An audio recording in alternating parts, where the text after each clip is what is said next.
Hey everyone, it's Krista. I'm here somewhere. Oh wow, the floor is a mess. Maybe we'll make the floor less of a mess and then make it more of a mess. Again, immediately.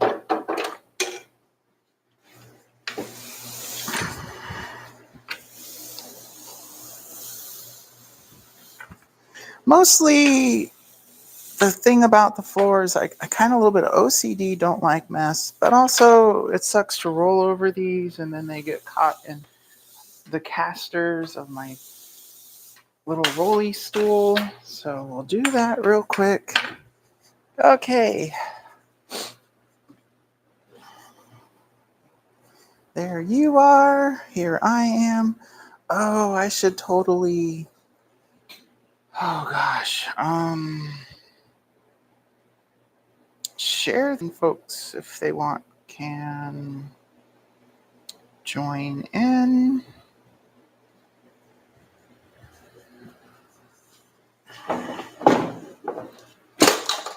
Whoops. Trying to break stuff already.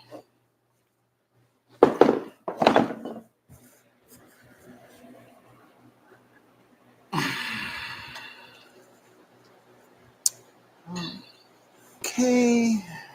Dropped our light. I guess we'll just put that there and hope for the best. Yay, I'm here. Oh gosh.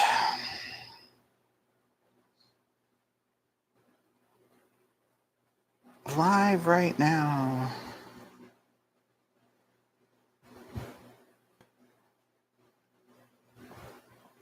All right, good enough.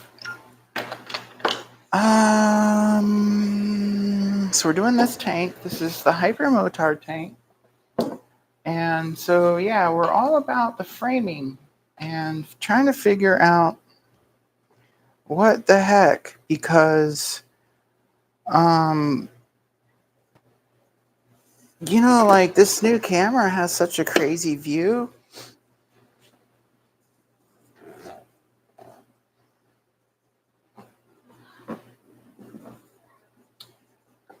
Wow, it's just the viewport is so strange to me. Okay, so we've got this tank.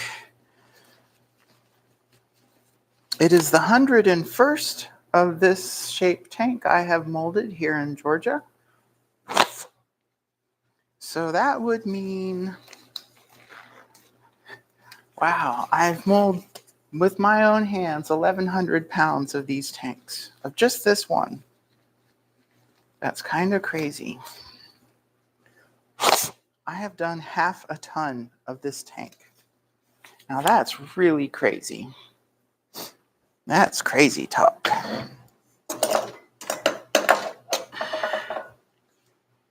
All right, let's see. I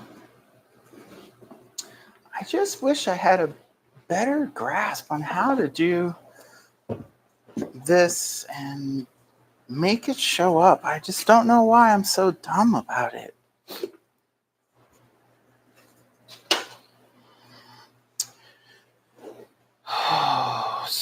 So let's do a little bit of trimming up here. We're going to use a guide plate and a router, and then it trips over this edge. So we're just going to trim a lot up here, or trim the flash that's around that area. And trimming just directly means using a hobby knife to cut the flash off. The other thing is that after I test this tank, I don't want to come anywhere near this area with a knife. More than any other tank, this is the one that I have screwed up by scratching across where the O-ring goes.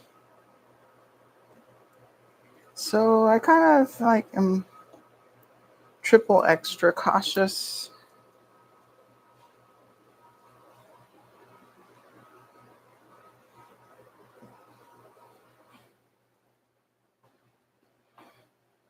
These two holes are where the vent tubes are. and plastic kind of curls up along the vent tube. And just to get a little bit more professional appearance, I sort of go after it a little bit.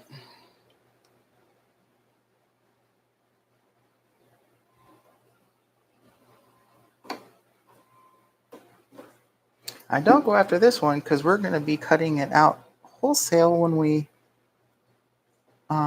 route out that opening in the tank.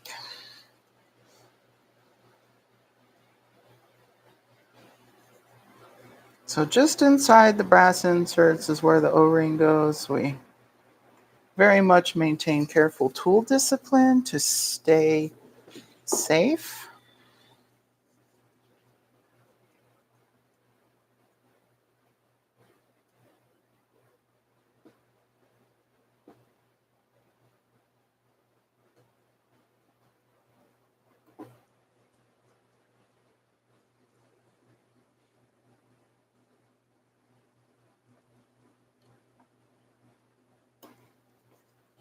Wow, I'm just kind of a little bit challenged today.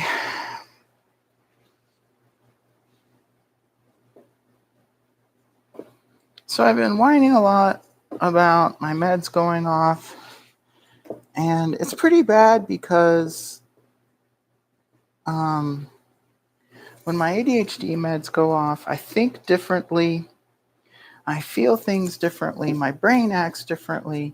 When I try to do something, what happens with my muscles is different. You know, it's like you just woke up in a different body a little bit. And it's pretty frustrating. Plus, it like kicks my autism things into overdrive. So, like, if I'm trying to concentrate and get something done, like, if I hear people talking, I have to put earmuffs on, or I'm not going to be able to do what I'm trying to do. Like, I literally cannot block people out. These are raised up a little bit. We're probably going to end up having to Dremel those down. Okay. So we strap our tank in to hold it firmly in place.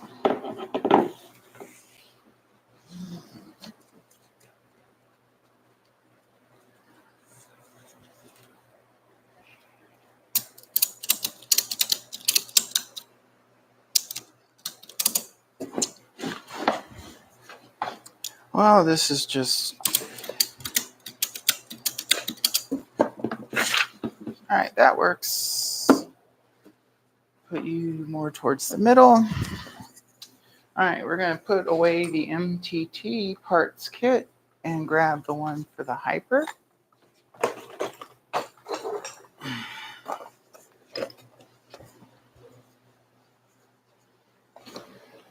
I'll set that on the tool bench next to me. I mean, I guess I could turn the camera a little bit. You don't really need to see that toolbox so much. I have to be a little careful playing with the cord because after I sort of dropped it, it pissed it off. So yikes a little bit.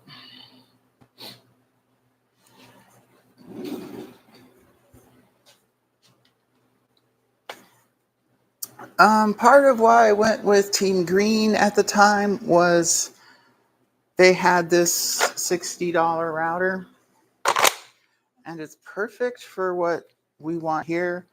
I read the reviews. Some people kind of rip on it. It's been great. So it's done 100 of these tanks. So it's cut 200 holes at least, and it's been fine.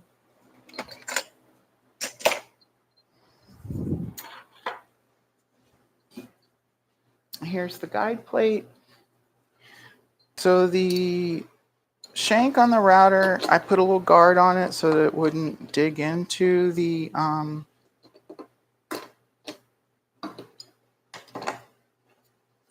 into the guide plate. Plus the guide plate has an offset to the desired hole size. And so I just measured that, and then I machined a brass bushing. And then that brass bushing I pushed over the router bit. And so the offset is the radius difference between the 1/4 inch, I think it's 1/4 inch router bit, and whatever that is. If you did this full time every day, you'd have spare router bits, and you would probably use one with a bearing.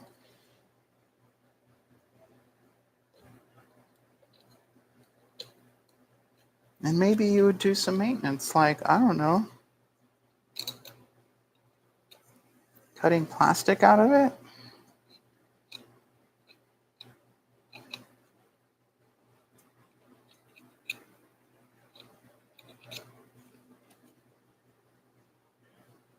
Mm-hmm. All right, we need our hearing protection because there's no way I can chill with that. And then we're going to have,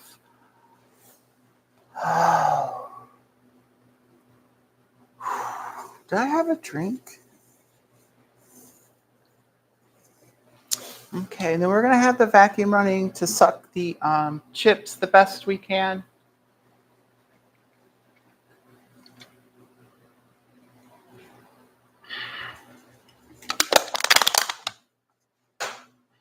Can't believe that stayed. Here we go. I start at the back. Let's see how this microphone does with all this noise. I start at the back of the wires because if I screw up going in, it doesn't matter.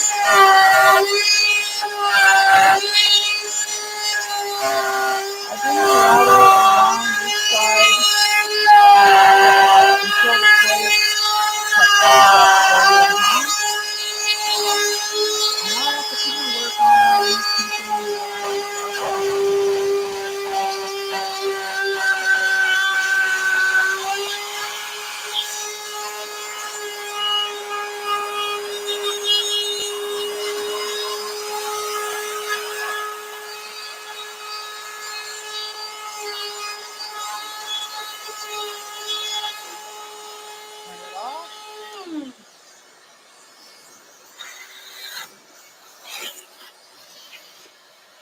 the hole looks pretty round, so we're good.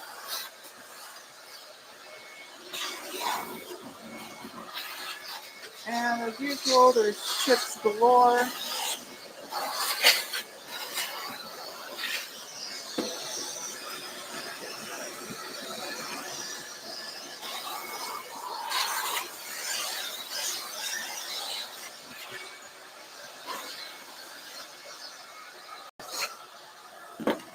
And this off.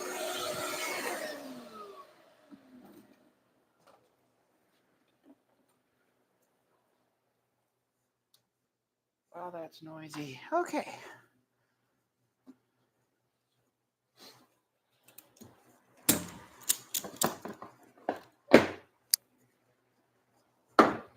Amazing this microphone is. I got it off that Jungle website. If they ever approve me for an affiliate program, I mean, I keep trying and they keep saying I don't qualify after I've made the effort to make links and share. But yeah, I'm pretty impressed with this microphone setup. I'm super impressed with the 4K webcam that was really cheap. Okay, that looks nicely round. A lot of customers will see this and say I missed the mark because there's a line in the casting. Or it's not in the casting, it's in the billet, it's in the mold itself. However, that hole that's in the mold that makes the witness line is not centered where we want our hole to be. So the line in the mold lies. It is incorrect. So people will call and tell me I did my job wrong. And I'm like, did you try fitting it? They usually say, no, you missed the hole. I'm like, okay, that's fine.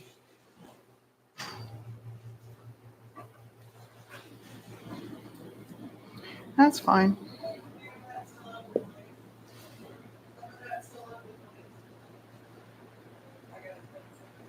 Okay. Might not be all the way awesome, but our test jig for the pressure testing has the same casting that is from the OEM tank. So that will prove that I did a good job with the hole.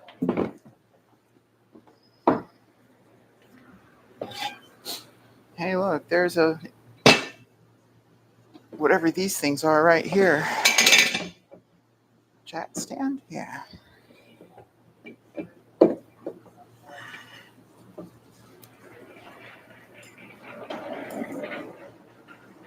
Hi. Oh, yeah, it's Friday. Ooh, gross. Do you want help? You just gonna throw the whole thing in and then pull the can back?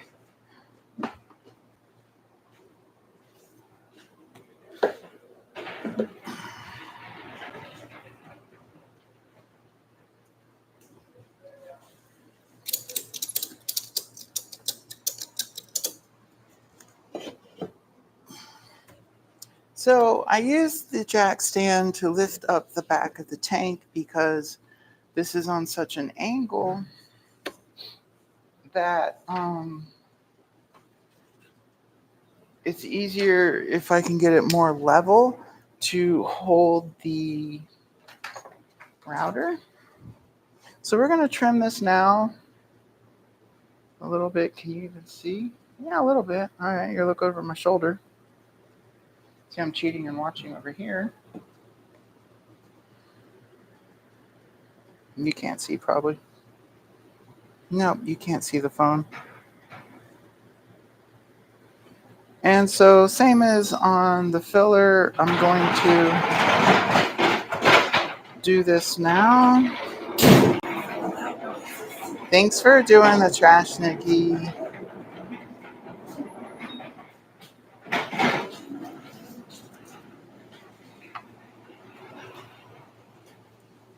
So I do this now so I'm not here with a knife after testing.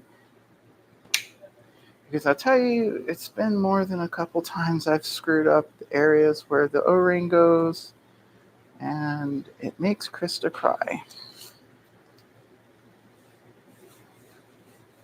It makes me talk about myself in creepy third person.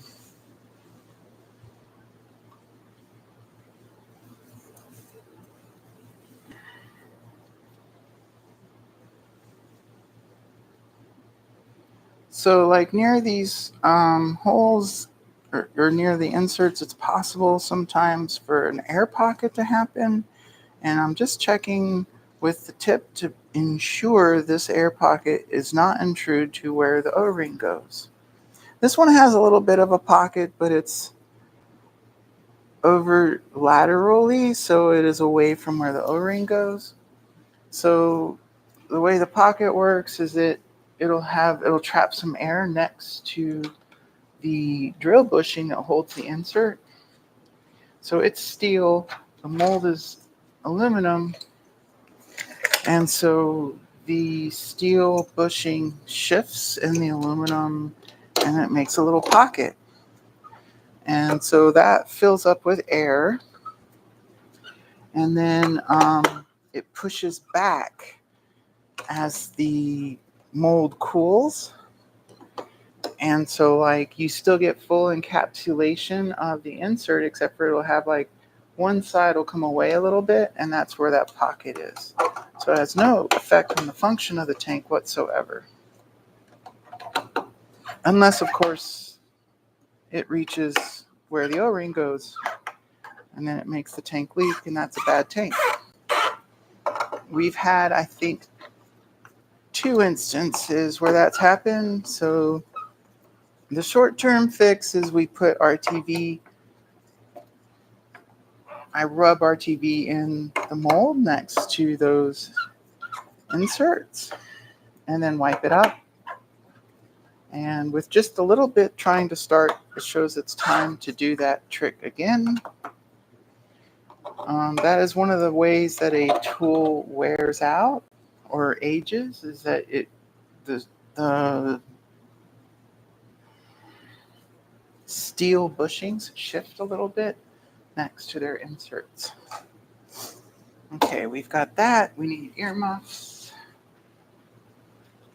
Still nobody watching, so it doesn't count if I make a mistake.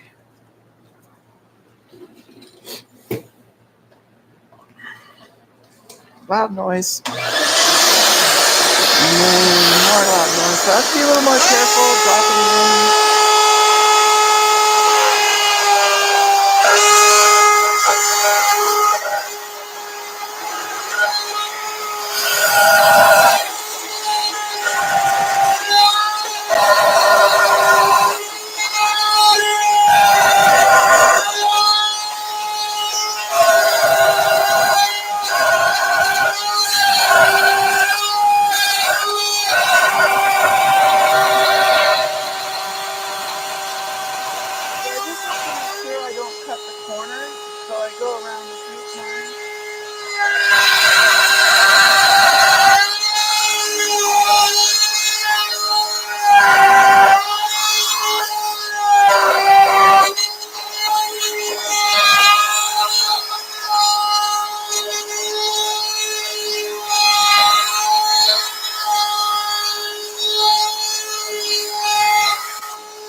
And chips galore. The router definitely makes a whole lot of chips, probably more than using whole sauce.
There's always going to be more chips, but we just try to do what we can every minute of the time.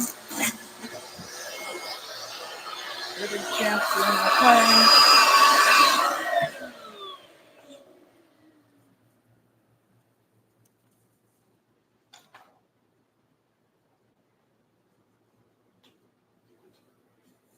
Still nobody watching. Crazy. Jeez, people must have like lives and jobs and stuff.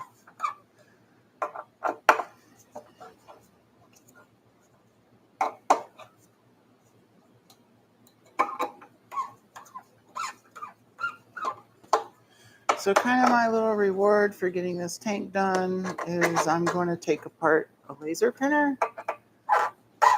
I super enjoy doing that, especially when not medicated, because it's like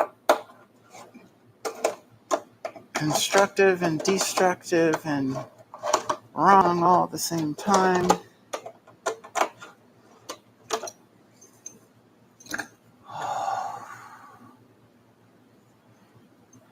Wow, I'm tired. Whoops. All right, we're going to trim up the hole with the knife a little. Give it some love.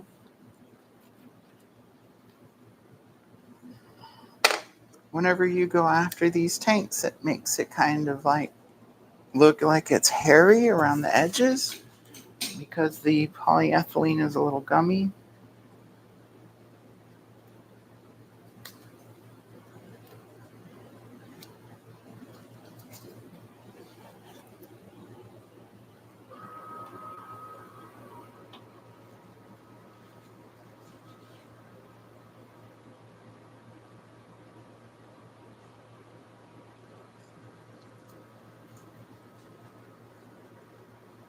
Ooh, did I try to cut that corner? Um,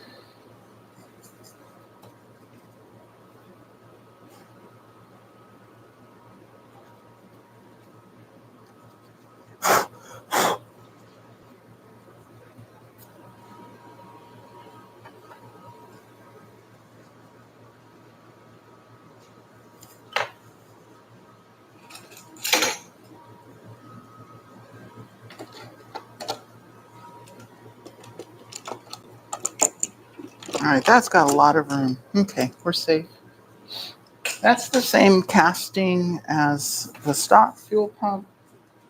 The fuel system's made by Bitron in Italy, and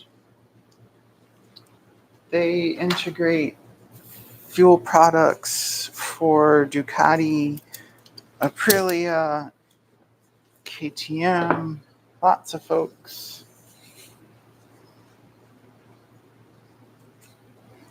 They have a factory in China, so they probably have pretty good pricing.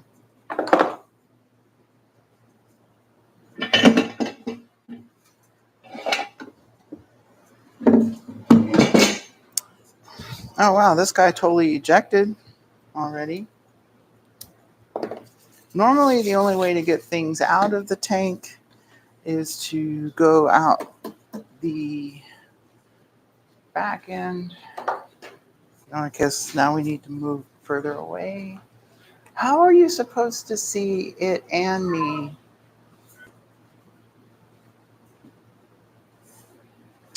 I don't know.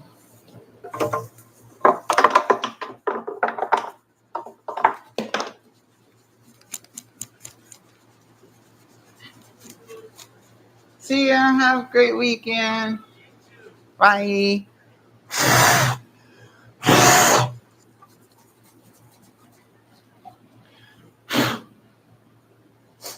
So after we test the tank, after we pressure test it, and I dry off the tank, I use that wet rag and reach in as much as I can. And then I do that to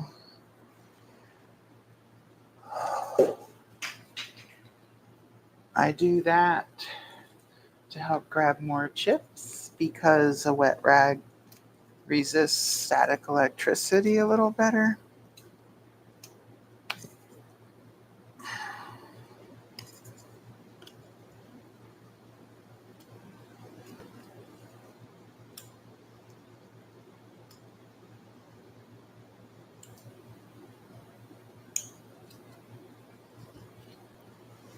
And so you can see a little bit of a notch, maybe. Yeah, and you can even see it. I can see it from here. That was where I kind of was over a little bit, then came out to the outside and drove around. This is the inside of where the one of the vent tubes is. So the inside of the tank is fairly laminar. And then I keep this piece HM101 from 9 to 22. I don't think I really need to keep these, but if somebody has a problem, or especially if they're like worried about quality, then I'll freeze that spare chunk. Whew, gosh, excuse me, sorry. I'll freeze that chunk, and then, oh no, I don't want to sneeze again. Okay, that's good. It's fine. Not dead yet. I freeze that chunk, and then I hit it with a hammer. And so when frozen, if you hit it with a hammer, it should not crack. It should not break. If it becomes brittle, then the part isn't cross-linked properly, and then that would make sense. But I'm pretty sure we're never going to have improperly cross-linked parts because of the effort I put into quality control and recording our cycles and temperatures to make sure we make quality products. I think I'm allergic to something. I have no idea what. Oh gosh. All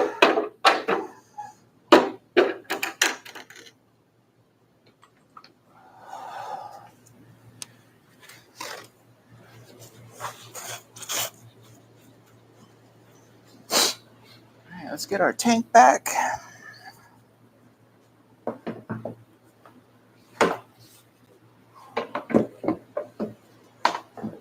You can't see anything. There you do. Now you can. So let's put the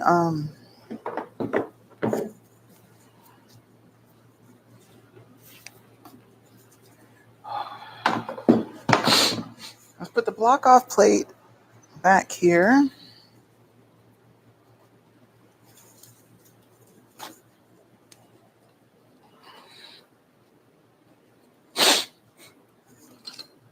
Totally snifflies. So make sure we don't have any chips where the O-ring goes. Check the O-ring. It's clean. So this serves a few purposes, like not only is it our block off plate for testing, but it also proves that the holes are where they belong. That's kind of a key feature. And so it's nice to get a little bit of QC in. And so if somebody says they're having an issue, it's like, look, here's the video. There's me with the casting, bolting it up to the tank. I'm not going to say I'm 1,000% perfect, but I'm usually pretty dang close when it matters. I hate wasting customers' time, especially when it comes to, like, if it's a dealer. Not only do you waste the dealer's time, but you waste the customer's time. It's all bad. So I do all the quality assurance I can. Now, we're not using a power tool because we don't want to cheat.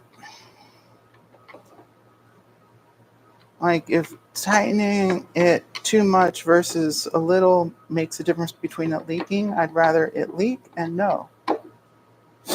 And then I can address that leak.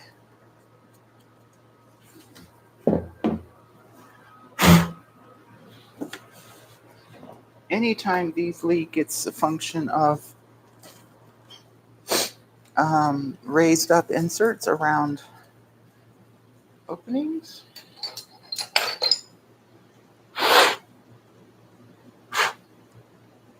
So here is a casting from a hypermotard for the filler. I plugged off the vent. I jabbed a plastic thing in the filler, and then I threaded that quarter NPT and threw in a valve. This valve came with, it was just the main shutoff valve for the air compressor feed on the oven. And I replaced it with a new shiny one, and then I ended up using it for this test bench.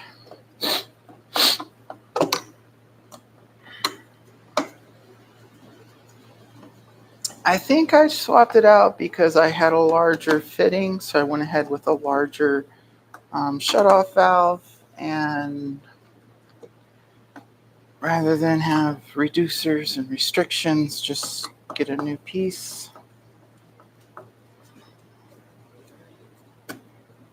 Oh, wow.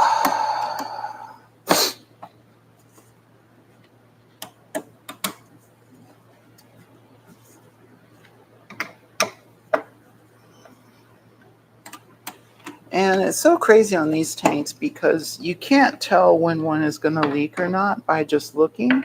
I mean, sometimes you can tell and it's definitely going to leak, and then it does, but it can look flat and then leak, or it could look lumpy and then not leak. So it's kind of crazy. Thankfully, the routine we have established for demolding the tanks results in this area being somewhat flat. So whatever the timing is of temperature and cooling, that works out pretty well. I'm going to go turn the air on, and that's over here in 700. Oh gosh. And air is on. The electrical switch is still off, and I never drained the tank. At some point I'll do a video about that probably. Okay. So we've got our little test set up that I see on my videos so much. It has a low 5 psi regulator. And that green fitting on there is to help me not put shop air directly to the valve because it blows this portion that way.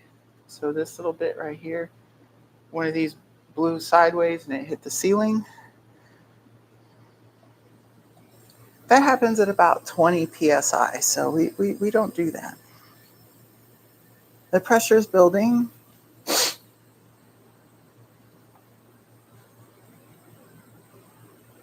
Still nobody watching. Jeez, did I just not post that to the Facebook, or did I hit send? I don't know. A little surprised. So this tank holds like it probably holds 6.5 to 7 gallons of air, but it only holds 6.4 gallons of gasoline when you pour it in the top.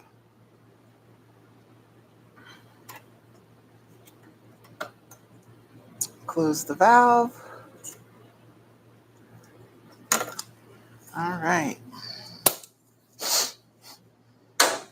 Now turn the camera so you can see the test jug.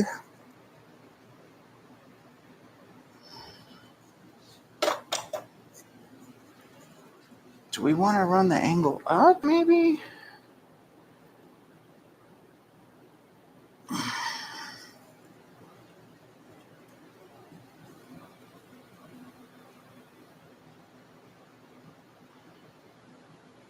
All right, I don't know.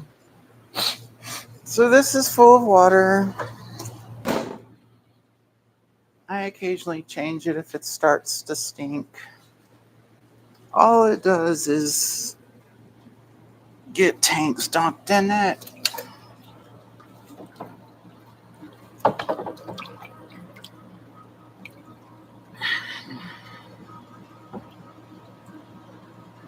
No bubbles from the front up.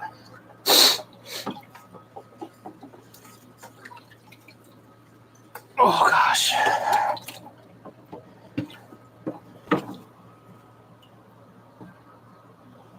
No bubbles from the back or the bottom.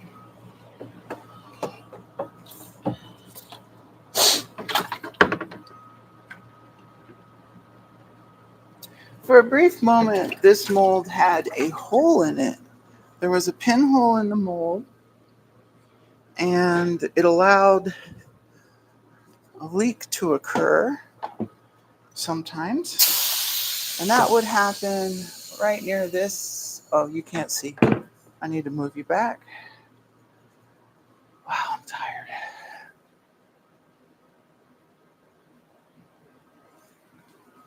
All right, so the sometimes they could leak right near this fitting because there was a weld change, and when they rebuilt that area of the mold, um, they were kind of working quickly and they didn't seal it up super well.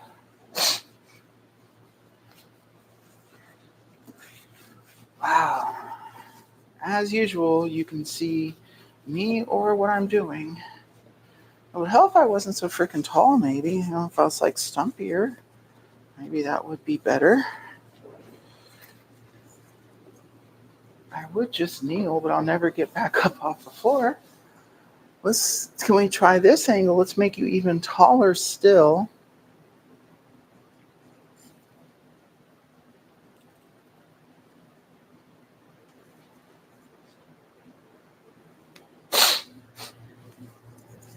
Nope. Didn't do squat. Huh.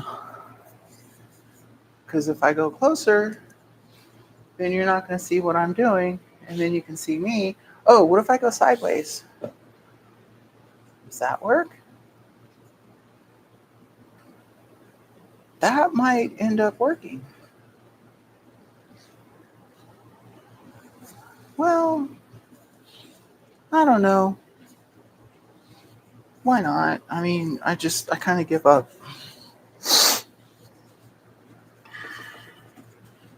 I'm really going to have to work on the cinematography and angles. Maybe get a different cam. I mean, there's a bright idea. I don't think this one has ability to change its focus or its range or anything.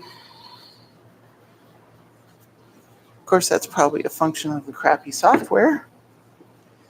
So what are we going to do? Do we make you go further away again, I guess?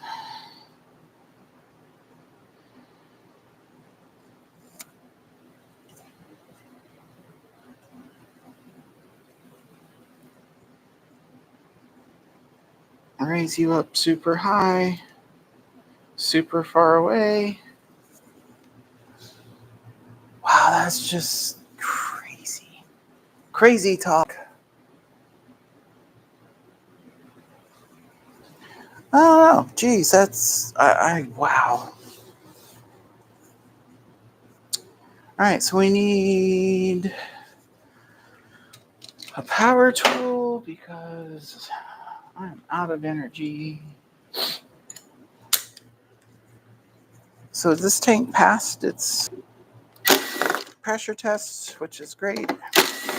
Notice we did let the air off right away. It's a little bit of a surprise if you forget that part, so I try not to.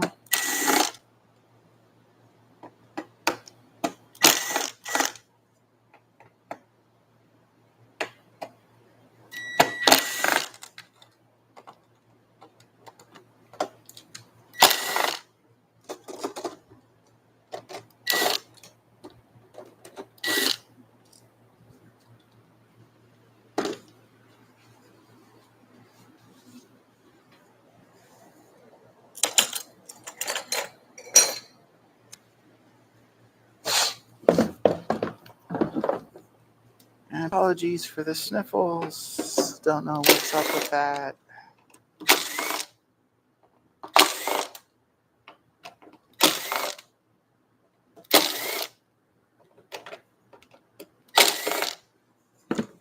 And I'm way underdressed because we're in a warehouse and it's hot. In the winter, I'll be probably wearing a goodly bit more clothes because it has to do with temperature, not necessarily showing people my, what do they call it? Leopard body. What do you call a cougar when she gets so old that she can't hear? A deaf leopard? That was funny. Okay, now we're going to reach in and try to get some of these chips out.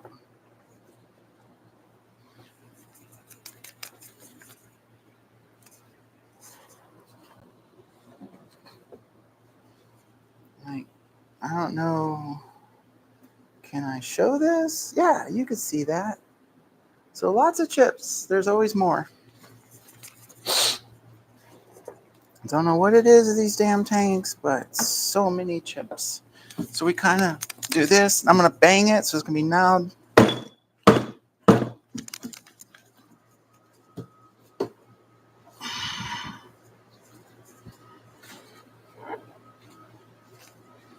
Kind of a funny thing, too, is like I realized after a while, I get really good at figuring out how to hold these tanks various ways that don't hurt your hands.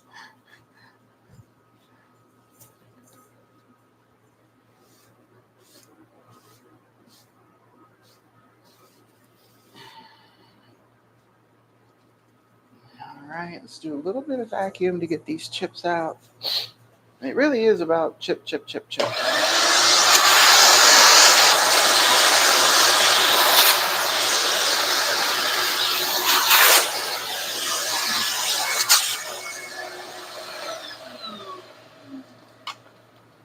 And now for kind of my favoriteest part is trimming. So we've prepped the tank, and that's making it functionally ready. For trimming, usually I'm sitting and we can get you close. Oh, what does this angle do? Does this work? Let's try that, I guess. I don't know.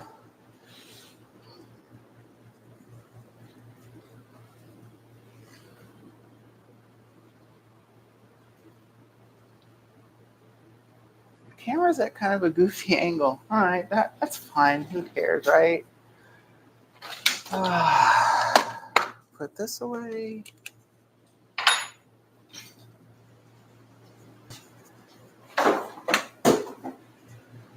Something fell.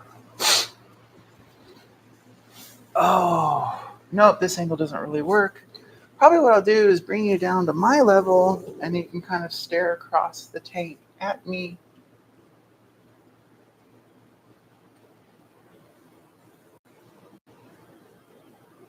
And somehow we pissed off the camera again. All right, that's the end of that one.